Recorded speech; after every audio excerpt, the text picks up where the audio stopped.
नजर आती है उनको अपनी मंजिल आसमानों में।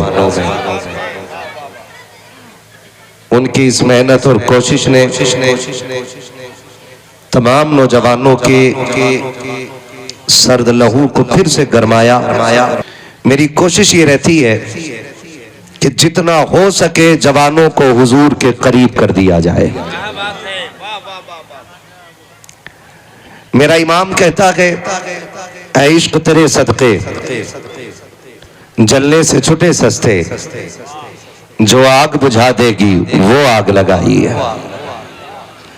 मैं आप लोगों का जज्बा और आप लोगों का इश्क समझ पा रहा हूं।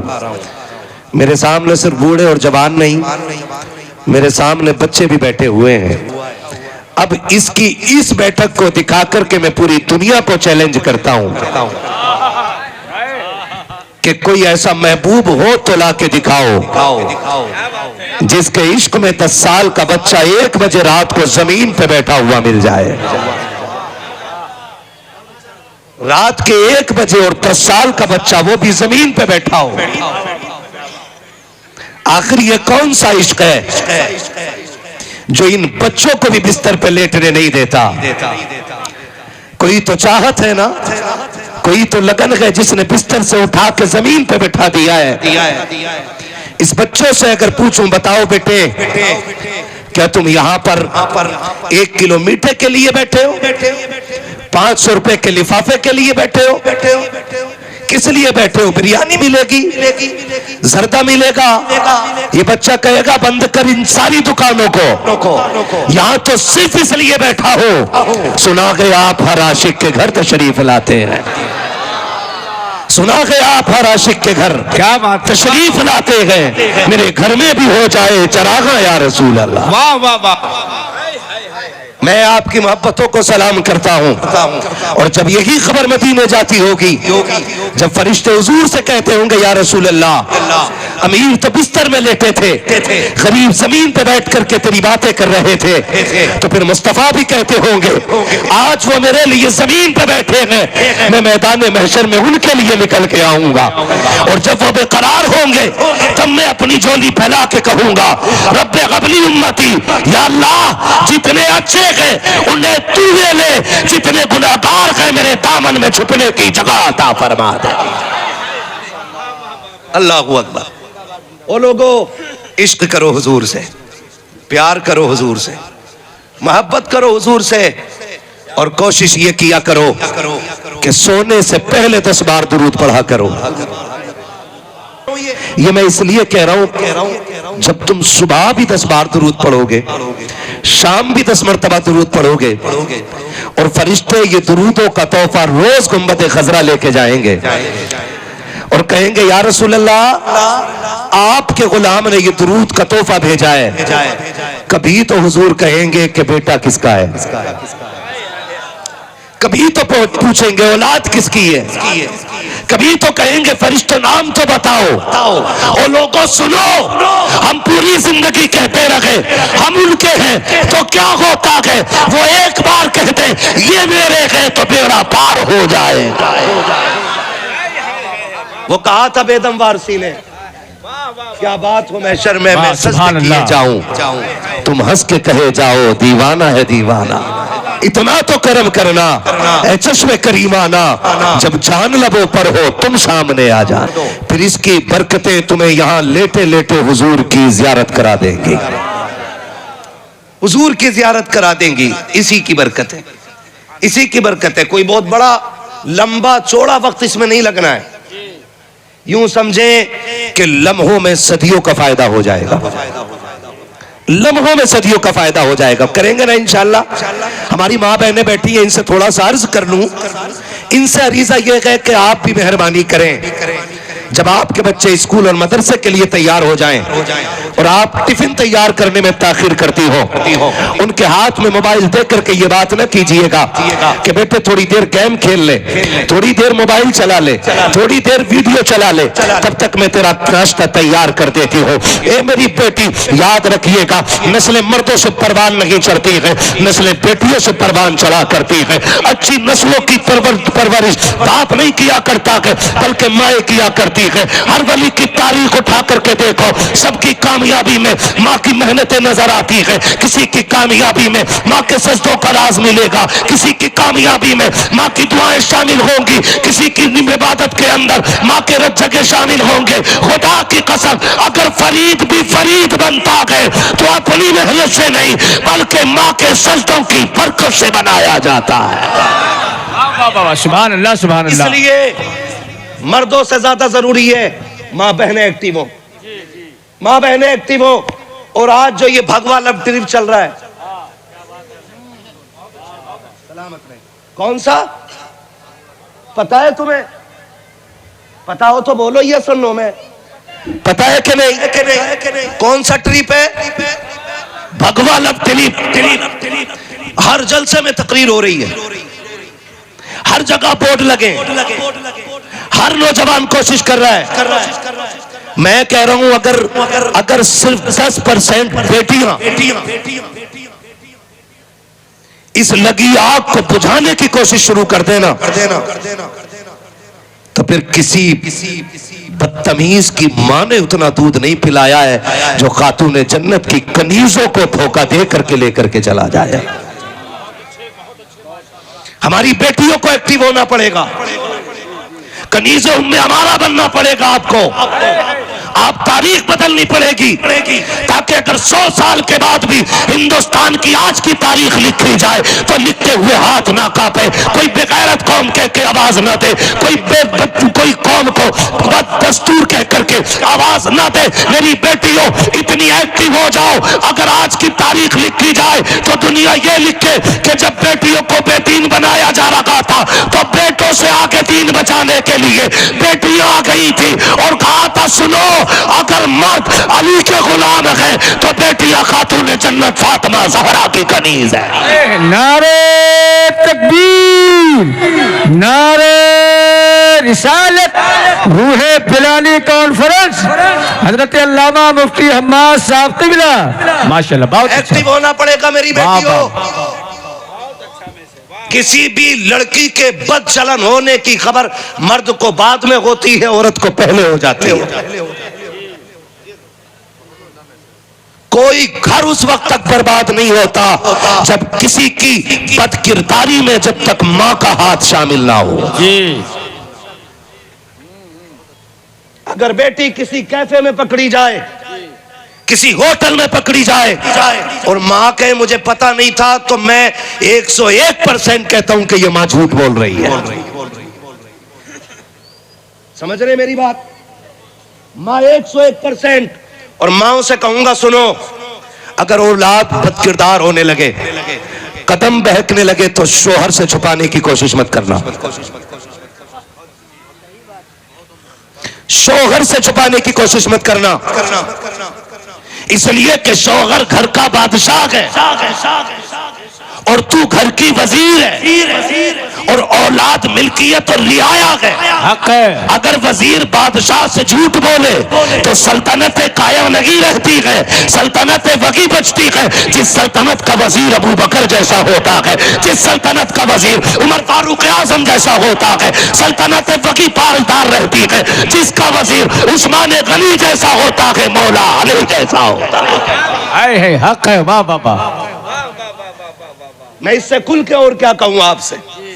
बेटी बदकिरदार होती है, शोहर सुबह से शाम तक कमाने जाता है। कहां जाता है? बोलो बोलो। कमाने जाता है। कुछ हफ्ते भर के लिए जाते हैं, कुछ महीने भर के लिए जाते हैं। कितने तो ऐसे भी परदेसी मजबूर होते हैं जो साल भर के लिए भी जाना पड़ता है। जबकि औलाद छोड़ना, इसका दर्द मरने से ज्यादा होता है। औलाद की जुदाई क्या होती है, ये उस परदेसी से पूछो जिसकी ईद अपनों के बगैर परदेश में हो गई हो। अपनों की जुदाई क्या होती है, ये उस परदेसी से पूछो कि जिससे ईद के दिन भी गले मिलने वाले लोग नजर नहीं आते हैं। और मैं आपसे भी कहना चाहता हूं, अगर आपका भी एक बेटा परदेश में है और 3 बेटे हिंदुस्तान में हैं, तो उस परदेसी की कमाई का पैसा हिंदुस्तान वालों पे खर्च करके उन्हें नए कपड़े पहना के नवाब बना के न टहलाइए। ये भी एक दर्द है मुआशरे का। एक बेटा 10 साल परदेश काट के आता है और जब हिंदुस्तान आता है तो 0 0 0। इसने 10 साल कमाया, रिजल्ट किधर गया?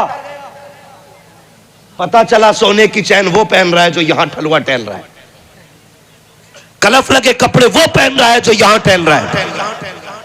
बापों से कहूंगा औलाद के साथ ना इंसाफी ना करना। याद रख तू औलाद का बाप है। खुदा की बारगाह में जब हिसाब का तराजू कायम किया जाएगा उस वक्त बचाने वाला तुझे कोई नसीब नहीं होगा। आप भी ख्याल कीजिएगा, जो बेटा परदेश रहता है कम से कम मुट्ठी बांध के इतना बचा के रखिए कि जब वो परदेश से पलट करके आए तो फिर उसे किसी की मजदूरी करना ना पड़े। तो मैं अर्ज कर रहा हूं, मर्द को बाहर निकलना है सुबह से शाम तक। बेटी वो घर छोड़ के गया, किसके हवाले? बोलो बोलो बोलो, बीवी के हवाले। किसके हवाले किया उसने?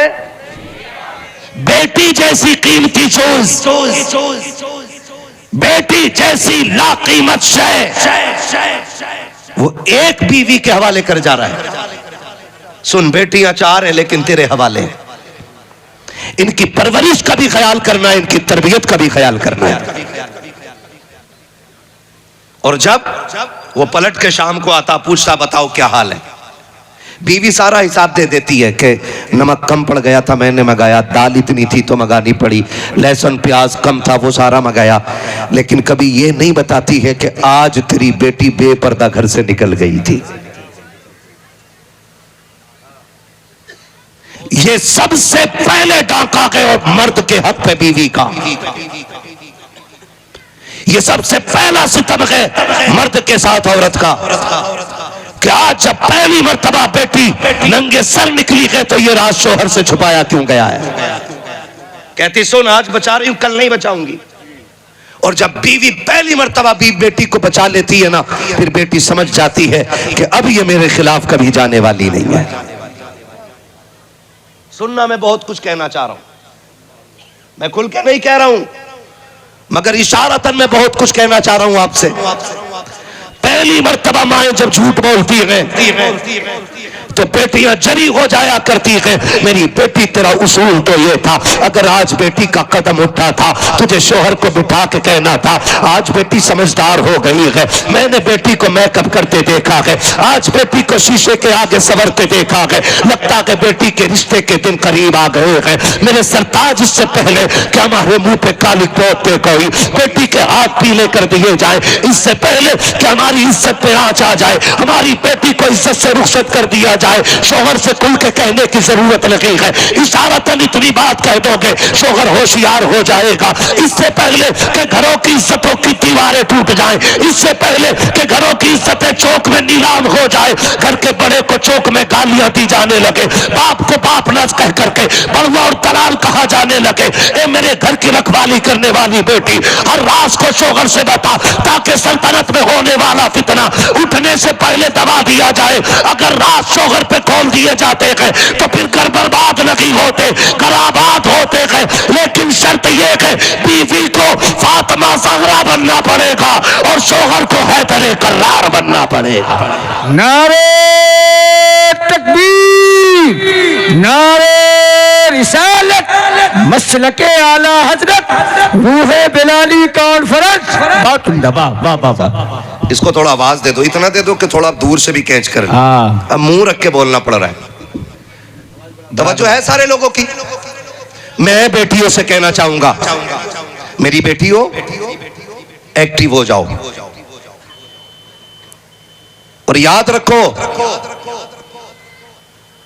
बड़ी बात करने लगा हूं, अल्लाह करे ये जहन में आ जाए। ये जो लवर होते हैं ना, लवर यानी कि लोफर, लोफर यानी कि निकम्मे, ठलुए, बदकिरदार, बदतीनत, बदचलन, ये तुमसे सबसे बड़ा झूठ बोलते हैं कि मैं तुझसे सबसे ज्यादा प्यार करता हूं। ये इनका सबसे बड़ा झूठ है। मैं बड़ी से बड़ी कसम उठा के कहता हूं कि जितना प्यार तुझसे तेरा बाप करता है ना, उतना तेरे मिलने वालों में, रिश्तेदारों में, दुनिया में कोई इतना प्यार तुझे नहीं कर सकता है। ये मेरा चैलेंज है हर बेटी को। ये 3 घंटे नाली पे बैठ के मच्छरों से कटवाने वाला आशिक ये कहता तेरे लिए मैं आसमान जमीन पे ले आऊंगा। ये सबसे बड़ा झूठा है, इसलिए कि ये दावे तब कर लगागे जब तुझे जवानी की दहलीज पे देखा है। ये तेरा आशिक तब बना के जब तुझे इसने हुस्न की मलका पाया है। इसने जमीन और आसमान एक तब किए गए जब तू इसके लायक नजर आई है। दिल टूट जाता है, दिल। कुछ दिन पहले अभी थाने की रिपोर्ट है, एक बेटी गैर के साथ भागी। बाप कह रहा मेरी टोपी मैं तेरे पैरों में रखता हूं, बेटी लौट चल। और उस बच्ची ने कहा था तू मेरा क्या लगता है मुझे पता ही नहीं है। अगर बेटियों रविश ना बदली तो फिर से बाप तुम्हें पालने से ज्यादा मारने पे फख्र करेगा। गलत नहीं कह रहा हूं। अभी जो 1400 साल से जिंदा हो इसे फातिमा के किरदार ने बचा रखा है। अगर मेरे नबी ने यह न कहा होता मेरी फातिमा मेरे जिगर का टुकड़ा गए, तो जितनी बेटियों ने बाप के मुंह पे कालिक पोत दिया गए, इतनी बेटियों के बदले में आज बेटियों को कत्ल करना शुरू कर दिया जाता है। बहुत कड़वी बात कह रहा हूं मैं, और याद रखिएगा मैं चापलूसी करने नहीं आया, दलाली करके पैसे रोल के नहीं लेके जाने। मैं चाहता हूं क़यामत में जब सनाउल भी आए, ये उलमा भी आए, ये मजमा भी आए, और पूछा जाए सनाउल बता जलसा क्यों किया था, कहे मालिक तेरे महबूब के लिए। तो खातून जन्नत के बेटे आके कहे फरिश्तों इसे जन्नत में लेके चलो, ये हुक्म मेरी मां का आ गया है। मैं बेटियों से कहना चाहता हूं क्या न किया बेटियों ने, बाप की कुर्बानी, और बेटी बाप से कह रही मुझे क्या पता तू लगता क्या मेरा। पुलिस वाले से कह रही मैं इसको नहीं जानती हूं लेके चले जाओ। बाप की चीख निकल जाती है सुन मेरी बेटी, अगर तुझे याद ना हो तो मैं याद दिला दूं। जब तू माँ के शिकम में आई थी दुनिया को खुशी हो गई थी, घर में चिराग जलने वाला है। तेरी दादी ने कहा था पोता आएगा तो मीठा तकसीम होगा। तेरे चचा ने यानी के चचा ने कहा था तेरे के अगर भतीजा आएगा लड्डू बांटूंगा। तेरे तमाम रिश्तेदारों ने नाम सोचे थे, नाम अब्दुल गफ्फार रखेंगे, अब्दुल रहमान रखेंगे। एक के मुंह पे भी फूटा लफ्ज नहीं आया था कि बेटी आएगी तो आयशा कहा जाएगा, बेटी आएगी तो फातिमा कहा जाएगा। तुझे तो कोई आने की तवक्को भी नहीं कर रहा था, किसी को यह पसंद भी ना था कि तू दुनिया में आ जाए। सबने मीठों के ऑर्डर किए, लोगों ने नाम सोच के रखे। जब दर्द ज़र शुरू हुआ के विलादत की तकलीफ में मां को लेकर के हॉस्पिटल ले जाया गया के रात के 3 बजे फोन आता है कि मुबारक हो बेटी आई है। दादी बिस्तर पे गिर गई, चचा ने कमरा बंद कर लिया। दुकान वालों ने कहा था मीठा लेकर के चले जाओ, सबने कान नगीचा किए। का ऑर्डर क्यों दिया था कि अगर भतीजा आता तो मीठा बांटते, पोता आता तो मीठा तकसीम करते। अब घर में बेटी आ गई है, अब मीठे की जरूरत नहीं रह गई है। खुदा की कसम सबके चेहरे उतर गए थे। सुन जब सबने मुंह मोड़ा था, मगर तेरे बाप को पता चला कि मेरे घर में बेटी आ गई है, वो हॉस्पिटल से भागा नहीं था, कदम पीछे नहीं हटाए थे। उसने कहा था डॉक्टर जल्दी करो, मैं अपनी बेटी को देखना चाहता हूँ। खुदा की कसम आज जिसके मुंह पे कालक पोत देती है बेटियां, इस बात की कुर्बानी को जरा देखो तो सही। ये गया था तेरी माँ के पास और तुझे करवट में लेटा देख के इसने अपने बाजू फैला के कहा था मेरे जिगर के टुकड़े को मेरी गोद में दे दो। जब दुनिया तुझसे नफरत कर रही थी तब तेरे बाप ने कहा था लोगों तुम न जाने क्या समझते हो, लेकिन मैं समझ रहा हूँ आज बेटी ही नहीं आई है बल्कि खुदा की रहमत भी आ गई है, मेरे हिस्से की जन्नत भी आ गई है। नारे तकबीर, नारे रिसालत, मसलके आला हजरत रूह बिलाली कॉन्फ्रेंस हजरत अल्लामा मुफ्ती हम्माद साहब किबला। हाय हाय बहुत अच्छा, बहुत उम्दा, सुभान अल्लाह। मेरी बेटी, वाह, अगर कोई मजनू झूठ बोले कि मैं तुझसे सबसे ज्यादा प्यार करता हूँ, वाह, तो एक बार मुड़ के बाप की टूटी हुई जूती की तरफ देखना हक है। वाह, कि जो 10 साल वो टूटी चप्पल को सिलवा के पहनता रहा ताकि मेरी बेटी के इज्जत और दुपट्टे पे कोई पाबंद न लगने पाए। वाह, क्या बात, उसकी कुर्बानी याद कर। जी। और आज बेटियां कितनी आसानी से कि जी जवान हो गई हूं, इसका बड़ा फायदा उठाया जा रहा है। हम जवान है, अपनी मर्जी के मालिक है। हम जवान है, अपनी मर्जी के मालिक है। तुझसे किसने कह दिया कि तू कलमा भी पढ़े और कदम भी अपनी मर्जी से उठाए? ला इलाहा इल्लल्लाह का मतलब ही यह है कि तुम्हें जमीन पे रहना है तो खुदा की मर्जी से जीना पड़ेगा। यह मतलब ला इलाहा इल्लल्लाह का है। आप कलमा पढ़ें और उसके बाद शरीयत में अपनी मनमानी करें। मुझे कुछ भी नहीं, लाखों बेटियों के बारे में खबर मिली कि मुर्तद हो गई,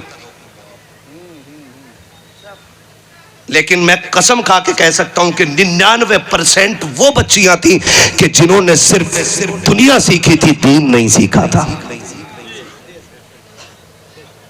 जिन्होंने सिर्फ दुनिया सीखी, कोई हाई स्कूल से भाग गई, कोई इंटर से निकल गई, कोई बीए से निकल गई, कोई एमए बीए कर बीएड करते करते बाप की इज्जत को जूतियों तले रोन दिया और उसके बाद कोर्ट के चक्कर काट रही हैं। इसलिए कि वो जो कहता था तेरे लिए मैं आसमान तोड़ के जमीन पे ले आऊंगा, अब उसने कह दिया कि तू मेरे काम की नहीं है। मैं कसम खा के कह सकता हूं, बेटी को जो इज्जत इस्लाम ने दी है वो दुनिया में किसी ने नहीं दी है। हक है जी। 2 मीटर कपड़ा पहनने वाली बेटी कहती है मेरा जिस्म मेरी मर्जी है, कितना छुपाऊं कितना दिखाऊं। और इस्लाम ये कहता है सुन, इज्जत वाली चीज पर्दे में रखी जाती है। पैसा कहां रखते हो? यहां रख के चले जाओ यार। रख सकता है कोई? घर में रखते हो तिजोरी में, के घर के चौराहे पे? क्यों? जबकि पैसा चोरी हुआ तो मिल जाएगा, लेकिन इज्जत एक बार चली गई तो फिर मिलने वाली नहीं है। फिर मिलने वाली नहीं। आज मरे जा रहे हैं, आज मरे जा रहे हैं लोग। और खुदारा रवैये बदलो, अपने तरीके दुरुस्त करो और बेटियों को कनीज़े फातिमा ज़हरा बना लो। हम भी अपनी बच्चियों को तरबियत दें, हम भी अपनी बच्चियों को तालीम दें। याद रखिएगा, बच्चे जो हम कहते हैं उस पे कम अमल करते हैं और जो हम करते हैं उस पे ज्यादा अमल करते हैं। जब मां ने पूरी जिंदगी कुरान नहीं पढ़ा, जब से जहेज में लेके आई अलमारी में रखा है, तो औलाद कुरान पढ़ देगी?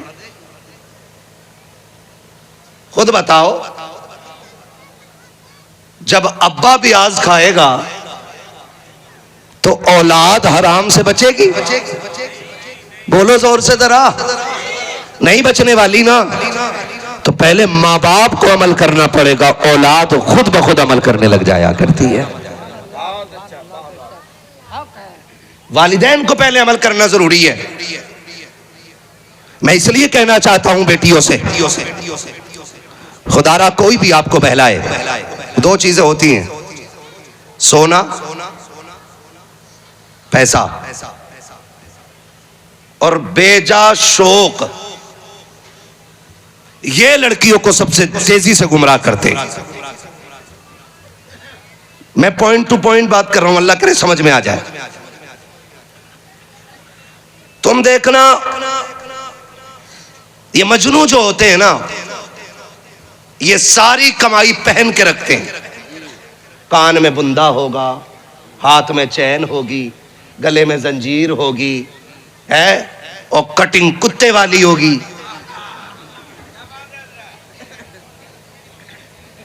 है ना। कुत्ता कटिंग क्यों बोला मैंने पता है? सोच रहे हो कि कुत्ता बाल कटवाता है क्या? फिर भी मैंने कुत्ता कटिंग क्यों बोला? कभी देखना आप खुजली वाला कुत्ता,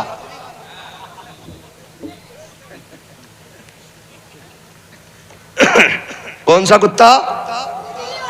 जहां तक उसके पंजे पहुंचते हैं वहां तक बाल बचते ही नहीं, और बिल्कुल कमर के बीचों बीच बाल खड़े रहते हैं उसके, क्योंकि रीढ़ की हड्डी पे उसके पंजे पहुंचते ही नहीं।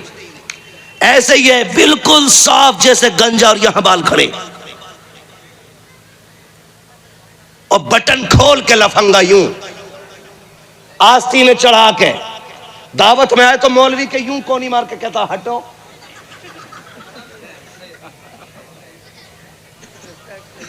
ऐसे आते, हटो हटो हटो।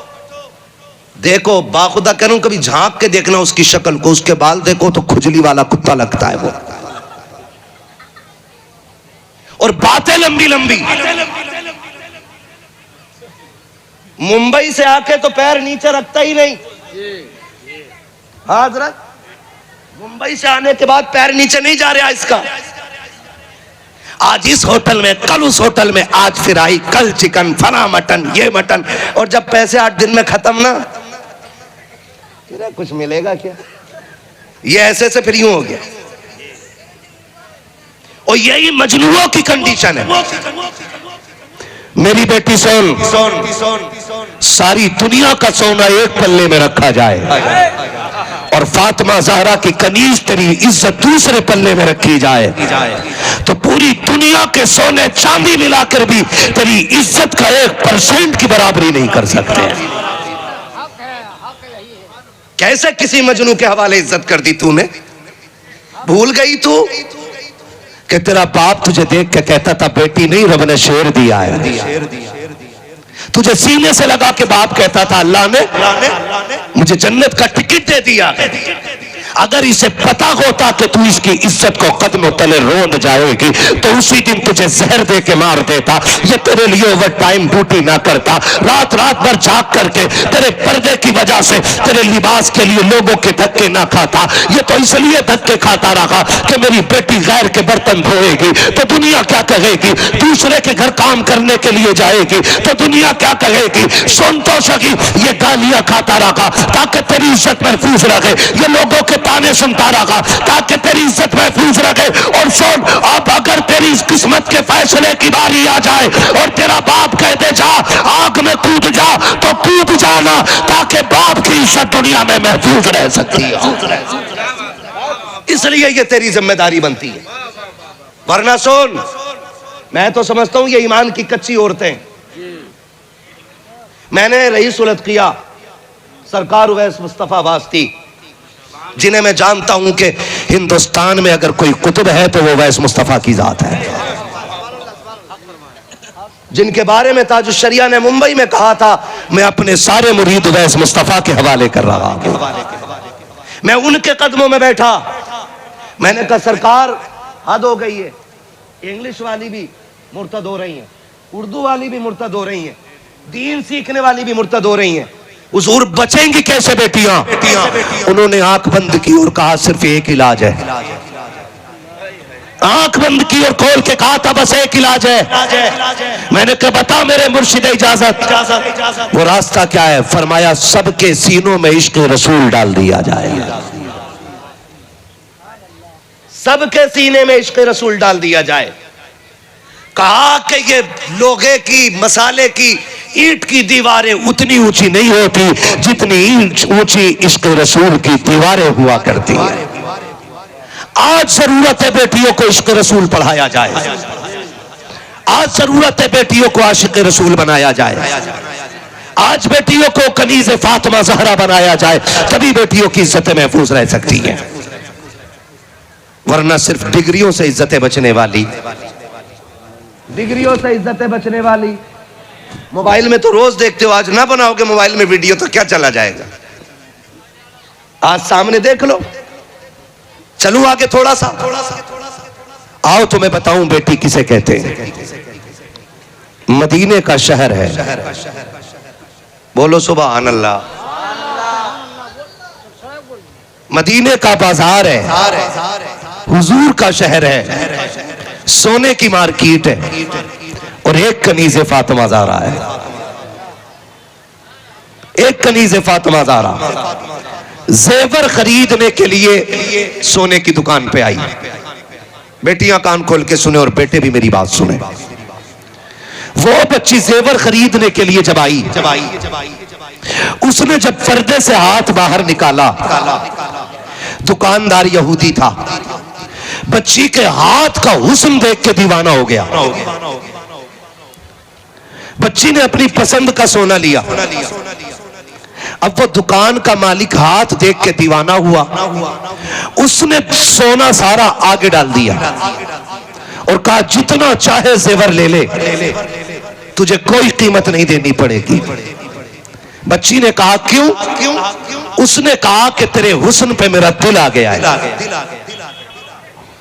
जितना चाहे सोना ले ले, बदले में मेरा दिल खुश कर देना।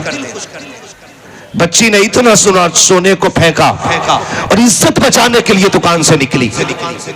जब इज्जत बचाने के लिए दुकान से निकली तो वो भी पीछे पीछे आ गया। उसने बच्ची का हाथ पकड़ा, लड़की का, और उसने कहा जा कहां रखी है? उसने कहा कि मुझे तेरा सोना नहीं चाहिए। कहा किस लिए? मैंने पूरी दुकान तेरे आगे डाल दी, जितना चाहे सोना लेके चली जा, मैं तुझे रोकने वाला नहीं हूं, लेकिन एक लम्हे के लिए मेरे दिल की खुशी का ख्याल कर ले। बच्ची ने मुंह पे थूक के कहा था सुन, तेरे सोने में वो ताकत नहीं है जो फातिमा ज़हरा की कनीजों को खरीद सके। हम एक बार मोहम्मद अरबी के हाथ पे बिक चुके हैं और जो उनके हाथ पे बिक जाते हैं उसे दुनिया की कोई ताकत नहीं खरीद पाती है। खुदा की कसम, तारीख गवाह है। उसने कहा ऐसे नहीं जा सकती है, हाथ पकड़ के जोर लगाया ताकि दुकान के अंदर ले जा सके। बच्ची ने एक आवाज दी थी, है कोई मोहम्मद अरबी का गुलाम जो अपनी बहन की इज्जत की हिफाजत कर सके? यहूदियों की मार्केट है, यहूदियों का बाजार है। एक मोहम्मद अरबी का गुलाम पहला लेकर के सौदा खरीदने आया है। वो सौदा खरीद रहा था, बच्ची की आवाज उसके कानों से टकराई है। उसने सौदा तो फेंक दिया है, उधर दौड़ा जिधर बच्ची की आवाज आ रही थी। वहां जाकर के देखा यहूदी ने बेटी का हाथ पकड़ा हुआ है और उसके साथ जबरदस्ती कर रहा है। ये नौजवान आगे बढ़ा, इसने तलवार के दस्ते से उसके हाथ पे वार किया, हाथ बेटी का छुटाया, बेटी को कमर के पीछे खड़ा किया और कहा खबरदार, अगर मां ने दूध पिलाया है तो हाथ उठा के दिखा। जो हाथ बेटी की तरफ उठेगा वो कंधों पे सलामत नहीं लगेगा। जब इतनी बात मुस्लिम नौजवान ने कही है, उसने अपनी बरादरी को आवाज दे के कहा था लोगों आओ देखो तो सही, बाजार भी हमारा है, इलाका भी हमारा है, लोग भी हमारे हैं, लेकिन इसकी हिम्मत तो देखो, ये अकेला तनहा पूरी बिरादरी को चैलेंज कर रहा है। आओ जरा इसकी औकात दिखाई जाए। सारे यहूदी दौड़ आए हैं, सैकड़ों तलवारें एक जवान के सामने निकल आई है। तनहा बहन की इज्जत का रखवाला सैकड़ों के मुकाबले में खड़ा हो जाता है। कहा था बता तो सही क्या कर लेगा? कहा इसकी इज्जत बचाऊंगा। तो कहा था यहूदियों ने अकेला के अपने आप को तो देख, 100 को कैसे रोक लेगा? उसने कहा अगर बचा ना सका कम से कम बहन की आबरू पे मर तो सकता हो, ताकि दुनिया जान ले कि गैरत वाले भाई बहनों की इज्जतें लुटवाया नहीं करते बल्कि जिंदगी के सौदे कर दिया करते हैं। कहा खबरदार, ये मेरी बहन लगती है, इसे हाथ न लगाना। जब इतनी बात इसने कही है, खुदा की कसम उस जवान ने जब ये बात कही है, यहूदियों ने कहा था ये तो रहने वाली कहाँ की है, तू रहने वाला कहाँ का है, इससे तेरा रिश्ता कैसे बना है? उस बेटी ने जब इतनी बात सुनी है, बेटी ने कहा था सुन, कुछ रिश्ते ऐसे होते हैं जिन्हें बाप बनाते हैं, ये वो रिश्ता है जो रसूल पाक ने बना दिया। नारे तकबीर, हाय हाय माशाल्लाह या रसूल अल्लाह, जिंदाबाद जिंदाबाद जिंदाबाद जिंदाबाद, अल्लाह अकबर या रसूल अल्लाह। बहुत जिंदाबाद। सुभान थके आप लोग? नहीं थके ना? जरा बोलो या रसूल अल्लाह। इतनी जोर से बोलो कि जाने वालों को पता चले जलसा भी हो रहा है। बोले जरा या रसूल अल्लाह। हाँ जी, चलूं आगे। उसने कहा ये रिश्ता वो है जो हुजूर ने बनाया है। एक यहूदी आगे बढ़ा, देखे तेरी जुर्रत। एक यहूदी आगे बढ़ा, जैसी उसने तलवार निकाल के ना बेटी की तरफ हाथ बढ़ाया, पलक झपकी, दीवाने की तलवार उठी और उसका धड़ सर से अलग तड़प रहा था और सर अलग तड़प रहा था। ये पहला सर कट के जब गिरा उस मैदान में, अब यहूदियों के खून में आग लग गई कि देखो तनख्वाह सैकड़ों के बीच में और जरूरत एक आया, दो आए, 10 आए, अब चारों तरफ से तलवारें चलने लग गई है। ये झगड़ा शुरू सुबह से हो रहा है। तो पहर हो गई तलवार चलते चलते, तो पहर तक तनहा जवान तलवार चलाता रहा, लेकिन सैकड़ों में कहां तक तलवार चलाता। कई की गर्दनें काट के जमीन पे फेंक दी, फिर तलवार धीमी होने लग जाती है, बाजू जवाब देने लग जाते हैं। लगन बेटी दूर खड़ी देख रही है, तलवार जब धीमी होने लगी, अब बेटी को एहसास होने लगा अगर तलवार रुक गई तो मेरी इज्जत चली जाएगी, अगर ये तलवार रुक जाएगी तो बगन की आबरू लुट जाएगी। अब तलवार धीमी हो रही है, इसलिए कि वक्त ने थका दिया है। सैकड़ों का मुकाबला अकेला कहां तक करता। तलवार चलाते चलाते जब बाजू धीमे होने लग गए हैं, अब बच्ची की आंख में आंसू आए हैं। उसने उसी राह में सजदे में सर रख के रो के कहा था, मौला तुझे तेरे महबूब की फातिमा का वास्ता है, आज मेरी इज्जत की हिफाजत फरमा ले। अगर आज मेरी इज्जत लुट गई, कयामत तक के लिए दलील बन जाएगी कि नबी के मदीने में उनके कलमा पढ़ने वाली बेटी की इज्जत महफूज नहीं रखी थी। इतना रो करके उसने कहा है, खुदा की कसम तारीख गवाह है, इधर उसने ताप के कहा है, उधर पीछे से नारे तकबीर की आवाज आ जाती है। जवान ने मुड़ के देखा कि ये आवाज किसकी है। जब मुड़ के देखा तो क्या देखता है, आगे आगे नबी आ रहे हैं, पीछे पीछे मौला अली आ रहे हैं। अल्लाहू अकबर। खंजर चले किसी पे तड़पते हैं हम अमीर, सारे जहां का दर्द हमारे जिगर में है, सारे जहां का दर्द हमारे जिगर में है। उनके लिए रो के तो देखो मदद आती है कि नहीं। और फिर जब देखा शेर खुदा को तो यहूदी फरार हो गए, बेटी की इज्जत भी बच गई। मैं कहना चाहता हूं बेटी, अपनी इज्जत का ख्याल कर। अल्लाह ने जो इज्जत तुझे बख्शी है ना, दुनिया में उसकी कोई कीमत ही नहीं है, कोई कीमत नहीं है। कनीज़े फातिमा ज़हरा बनो, इल्म दीन सीखो, माँ बाप की वफादार बनो, इनसे इतनी वफा करो, इतनी वफा करो कि लोग बेटों से ज्यादा बेटियों के लिए रोने लग जाएं। आपसे भी थोड़ी बात कह दूं, ये तो बेटियों के लिए बात थी। आपसे कहना चाहता हूं कि जब बच्चे जवान हो जाएं तो बराबरी की तलाश के चक्कर में उम्र न बढ़ाना। अभी बराबरी का रिश्ता नहीं मिल रहा। बराबरी का क्या भाई, तू 9 फीट का है, तेरी बेटी 18 फीट की है, जो दामाद तुझे 19 फीट का चाहिए। नहीं नहीं, थोड़ा खाते पीते घर का हो। सुने, रिश्ते पैसों से नहीं, रिश्ते भरोसों से चला करते हैं। काहे से चलते हैं? भरोसे से रिश्ते चलते हैं। बेटियां जवान हो जाएं, रिश्ता करने में जल्दी करो। पूरी दुनिया में चचेरी काट रहा है, पूरी दुनिया में दामाद ढूंढ रहा है, और दामाद मिला फेसबुक पे, कुंडल वाला दामाद, बुंदे वाला दामाद। दामाद ढूंढा के बहू। एक साहब कहने लगे अदर जरा देखना दामाद सही है। मैंने देखा बुंदे पहने पड़ा। मैंने कहा दामाद का फोटो है कि बहू का फोटो है?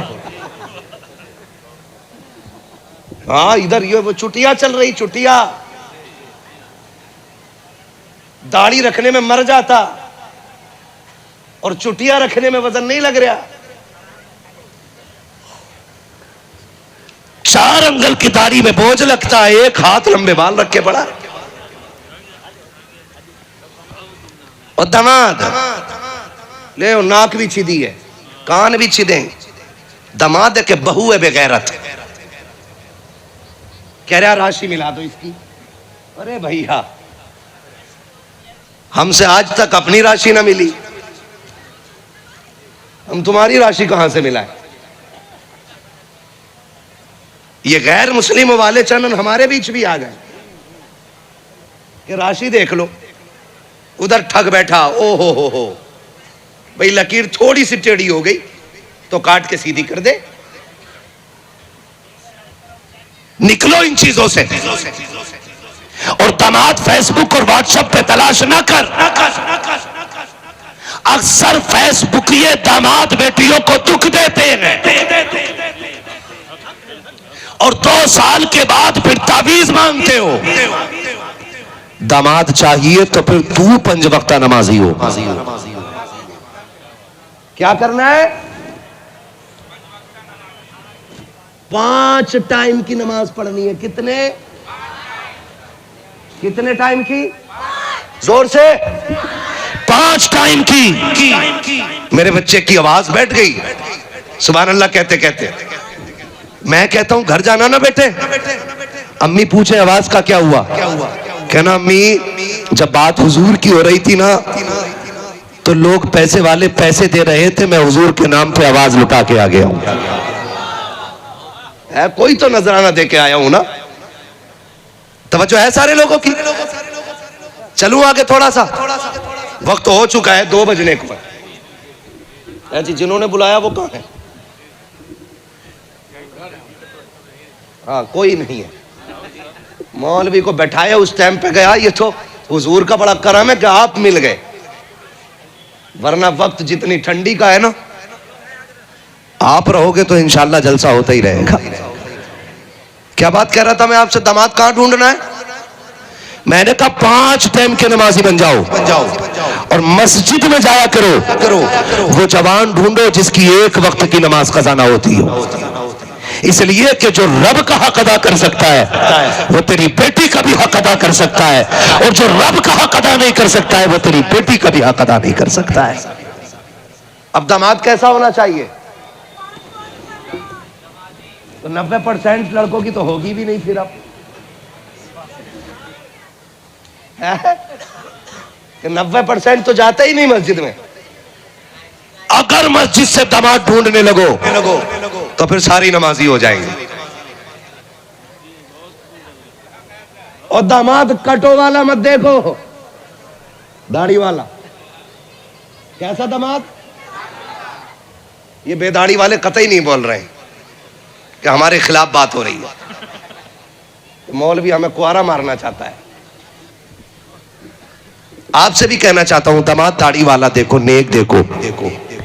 इसलिए कि ये जो जिंदगी है ना मियां बीवी का रिश्ता, ये ऐसा नहीं 2-4 दिन का रिश्ता है।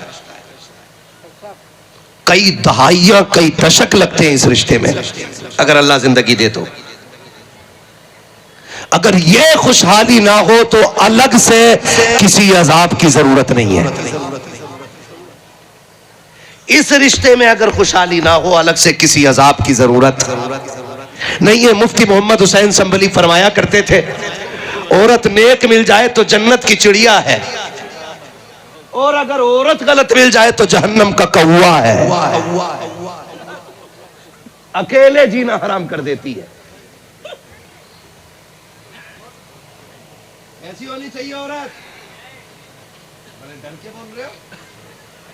कैसी होनी चाहिए? हाँ, जो ज्यादा जोर से बोला अल्लाह इसे जरूर नेक बीवी देना। गौर से सुनो मेरे भाई, रिश्ते देखने जाया करो तो अभी अल्लामा गुलाम जिलानी अजहरी ने कहा था कि डिग्री ना देखो। अगर रिश्ते देखने जाया करो तो ये पूछवाया करो नमाज कितने वक्त की पढ़ती है। उसके होठों की सुर्खी से ज्यादा जरूरी है ये देखो कि उसके मुंह से तिलावत कुरान की खुशबू आती है कि नहीं। उसके गालों की चमक से ज्यादा जरूरी है कि उसके माथे पे सजदों की चमक है कि नहीं। समझ रहे मेरी बात? ये तलाश करो, फिर तुम्हें किसी डोरी की जरूरत नहीं। कदम उसके आएंगे करम मदीने वाले मुस्तफा का आना शुरू हो जाएगा। बच्चियों को नेक बनाओ, बच्चियों को नेक बनाओ। हम रिश्ते देखने जाते हैं, कहते हैं क्या पढ़ा है? तो गरीब कहता मेरी बेटी ने कुरान पढ़ा है। तो ससुराल वाले क्या कहते हैं? बस कुरान पढ़ा है। इसे कहते हैं बस कुरान पढ़ा है। मैं कहता हूं बेटों को कुरान पढ़ाते हो पढ़ाओ, बेटों को आलिम बनाओ, हाफिज बनाओ, लेकिन बेटियों को कुरान जरूर पढ़ाया करो। आपका महबूब इदारा जहां पे हमारा कयाम था, क्या नाम है इस इदारे का? जामिया कादरिया। बताते थे, वो 10 मिनट में होने वाली बात नहीं है ना। अल्लाह सलामत रखे। फरमाइश लोग लेके आते,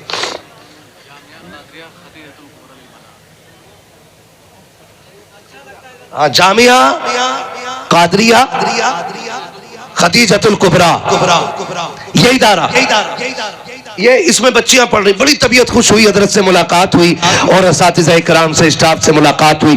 बड़े अच्छे अखलाक के मालिक हैं, बड़े नेक लोग हैं, तबीयत खुश होगी। मैं आपको बताना चाहता हूँ, सिर्फ बेटों को कुरान पढ़ाते हो, मैंने भी कुरान पढ़ा, इन्होंने भी पढ़ा, इन्होंने भी पढ़ा, इन्होंने भी पढ़ा, सबने कुरान पढ़ा है। गारंटी के साथ कहता हूँ, पहली बात तो फुर्सत नहीं मिलती है पढ़ने की, बिजनेस में लग जाए, काम में लग जाए, फुर्सत नहीं मिलती। अगर मिलती है तो बाई से बरकत पढ़ के, जहां तक पढ़ा पढ़ के छोड़ दिया जाता है। मगर मैं कहना चाहता हूँ, बेटियों को कुरान जरूर पढ़ाया जाए, इसलिए कि अगर तुम मर जाओगे कब्रिस्तान में होगे, बेटियां हिंदुस्तान के अंदर होंगी, अगर इनकी उम्र 70 साल भी हो जाएगी, लेकिन जब भी ये कुरान लेकर के बैठेंगी और आखिरी आयत की तिलावत हो रही होगी, आखिर में कहेंगी सदक़ल्लाहु मौलाना अज़ीम। ये कहते कहते ख्याल आएगा, ये वही कुरान है जो बाप ने मुझे पढ़ाया था, यही वो कुरान है जिसकी फीस बाप ने अदा की थी। खुदा की कसम, बेटियों 70 साल की भी हो जाए, जब भी कुरान पढ़ेंगी, हाथ उठा करके मरने वाले बाप के लिए दुआएं जरूर करेंगी, इसलिए कि बेटियां जब तक जिंदा रहती है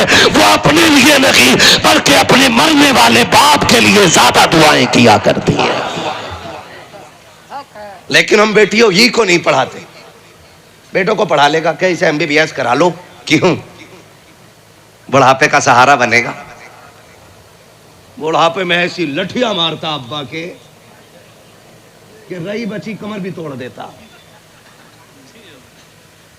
और बेटी को क्यों नहीं पढ़ाते? हम नहीं देंगे 1000 रुपए महीना फीस, हम नहीं देंगे 1500 रुपए महीना फीस। बीवी कहती क्यों नहीं दे रहे? कि बेटी तो पराया धन है, इसको पढ़ के पराए घर चले जाना, इसे पढ़ा के क्या फायदा। मैंने कहा सुन, अगर बेटे बुढ़ापे का सहारा होते हैं तो बेटी आखिरत का सहारा होती है। काहे का सहारा होती है? आखिरत का सहारा होती हैं। बेटे बुढ़ापे में लाठी बन के आते हैं, बेटियां आखिरत में जन्नत का टिकट बन के नजर आएगी। इसलिए बेटों पे 10 लाख लगाने वालों, 1,00,000 2 लाख बेटियों पे भी लगा लिया करो, इन्हें भी पढ़ा लिया करो। बेटे पढ़ जाते हैं तो लोग कहते हैं अपनी मेहनत से बनाए, लेकिन जब बेटियां पढ़ जाती हैं तो लोग कहते हैं ये किस बाप की शहजादी है कि जब से आई है घर में कनीज़े फातिमा ज़हरा बन के नजर आ रही है। इसलिए बेटियों को आप जरूर पढ़ाइए, पढ़ाएंगे इंशाअल्लाह। फरमाया गया लक़द कान लकुम फ़ी रसूलिल्लाहि उस्वतुन हसना, मेरे महबूब की जिंदगी आपके लिए बेहतरीन नमूना है। बेटियों से कहूंगा आप अपनी एक तंजीम रखिएगा। आपको पता चले किसी बेटी का कदम बहक गया है तो बेटियां जाके उससे बात करें, 3 बेटियां उसको सिखाएं, उसे बताएं बेटी की जिम्मेदारी क्या होती है, बाप क्या होता है। खुदा की कसम अगर बेटियां इतनी एक्टिव हो जाएंगी ना तो फिर किसी बाप की बेटी किसी गैर के बिस्तर पर जाकर के नहीं लेटेगी, बल्कि जितना काम मर्द कर रहे हैं उससे कहीं ज्यादा काम हमारी कौम की बेटियां कर सकती हैं। कर सकती हैं कि नहीं भाई? कर सकती है। इसलिए बेटियों को भी एक्टिव होना पड़ेगा, इसलिए कि बात अब हमारे ईमान पे आ गई है। और आपसे गुजारिश है कि आप आसान कर दें शादियां, ताकि बेटियां ज्यादा से ज्यादा शादीशुदा हो सके। महंगी शादियों का तमाशा बंद करें, जितना सस्ता हो सके निकाह उतना सस्ता करें, ताकि बेटियां ये कह सकें शुक्र है कि रब ने हमें हुजूर की उम्मत में पैदा फरमाया है।